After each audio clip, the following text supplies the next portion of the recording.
চায়ের ব্লগ দে বলে বলে রীতিমতো সে তো আমাকে পাগল করে দিচ্ছে। চলো অবশেষে আমি নিয়ে চলে এলাম চায়ের ব্লগ। পিছন দিকে দেখো আমাকে আর শ্বেতাকে, দুজনের মধ্যে ভালোবাসা এখন ঝরে ঝরে পড়ছে। এখানে রিম্পা আমাদের সবাইকে চা খাওয়াচ্ছে, আর চায়ের সাথে বিস্কুট খাবো না এটা তো হতেই পারে না। সত্যি বলতে কি, আমরা সবাই যখন একসাথে বাইরে বেরোই তখন আমাদের হজম শক্তি প্রখর হয়ে যায়। মানে আমরা কি খাই কি না খাই আমাদের কোনো কিচ্ছু মাথার মুন্ডু থাকে না।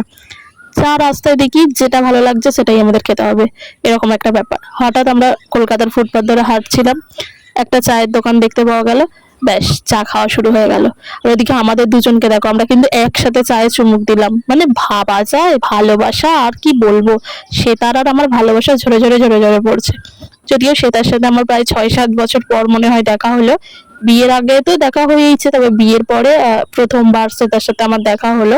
এদিকে সাথী রানীকে দেখো, ওর তো সবকিছুই একদম ভীষণ সুন্দর, যাকে বলে মানে সবকিছুতেই সাহিত্যিক সাহিত্যিক ব্যাপার আছে। আর এদিকে রিম্পা রানী দেখো, এইভাবে আমাকে ভিডিও করতে বলছে, আমি সেইভাবে ভিডিও করেছি। টাটা।